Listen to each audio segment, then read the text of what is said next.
Now, some big questions remain about Ukraine. What is Vladimir Putin's ultimate aim? What tactics might he use to achieve it? What can the West do to stop him? In order to try and get some answers, let's speak to James Rogers now, Director of Research at the Council on Geostrategy think tank. Good morning to you. Good morning. How are you? I'm very well. Very happy to have you on the show. So tell us, in your view, what does Putin want to achieve?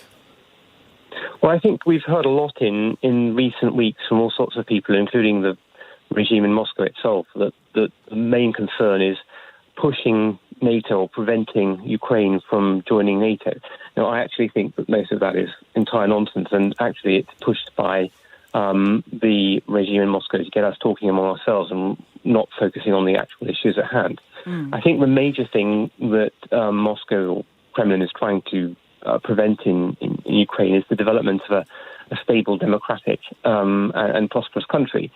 For the simple reason that if that occurs in Ukraine, or as it occurs, as it has been happening since 2014, people in Russia will start asking, well, why can't we have those kinds of freedoms? Why can't we have that kind of prosperity? And instead, they have a very brittle regime that has been in power for 22 years and has frankly led them to not down the path of prosperity and democracy, but rather war and conflict and international pariah status. Well, with that in mind, would you say then that Vladimir Zelensky, the Ukrainian president, is right this morning that he is target number one, that the Russians Vladimir Putin wants to get rid of him and install a puppet government? Yes, absolutely. That is exactly what the Russians under the current regime want to do. And that is why they are engaged in military aggression in Ukraine itself. How far do you think Vladimir Putin is prepared to go?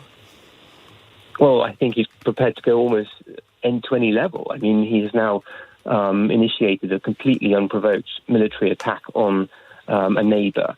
This is the first time that we've seen something like this, really, since the 1930s or 1940s. This is really quite something. I mean, it's about as far as you can go in international relations. The only thing further, perhaps, is to use nuclear weapons. I, of course, don't think that is very likely in the current situation because Ukraine is not a nuclear power.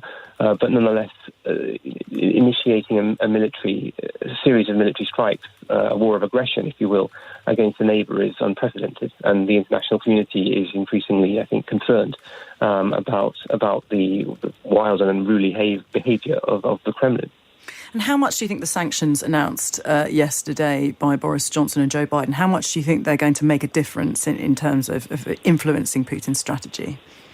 I think not immediately. Sanctions are not a tool for immediate impact. The idea is rather to grind down the Russian economy, gradually decouple Russia from the global financial system, and to use the levers in that regard that both the UK and the US have, which are considerable given so far as London and New York sit at the top of the international financial system and act as kind of command centres for the global economy. So the idea is to grind down his ability to make war and inflict pain on the Russian economy, hopefully with the anticipation of getting the Russian people to say, no, this is not acceptable. We don't want to go through these kinds of privations and to force the regime to, if not leave Ukraine, then certainly to make it much more difficult for it to operate there. But I think by themselves, if we want to have an immediate effect or immediate impact, then we will need to take additional measures to assist Ukraine. And what kind of additional measures are you talking about? Further arming the Ukrainians, giving them military expertise, or do we need to be doing more? Well, I mean, in some ways we'll be learning from the Ukrainians because they've been fighting a war themselves since 2014 with Russian occupation on some of their territories, particularly to the east of the country, and of course Crimea. I think what the Ukrainians really require at the moment is military assistance. That doesn't necessarily mean, and probably will not mean from us or other NATO nations, boots on the ground, as they say, or direct military help in the sense of sending military deployments. I think what this means really is providing weapons, providing them with the means to fight. In addition, possibly is the case that we could send Royal Navy vessels to the Black Sea to monitor the situation and to make our presence felt, as well as providing intelligence and other forms of help. But we can and we have the means to. And what should we make of the fact that the Russians clearly want the world to see this? They haven't shut down communications from Ukraine, which is surely within their power, given their technological capability. What should we make of the symbolic impact of this? Well, I think the Russians want this to be seen to the world. This is an extremely aggressive regime, and it has become increasingly so. The whole world has seen this building up over the last 10 to 15 years. Even the UK has been increasingly in the crosshairs of the Kremlin.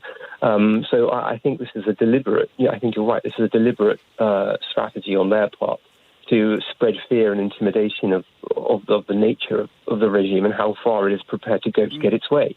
And unprovoked wars of aggression are just the latest tool in that arsenal.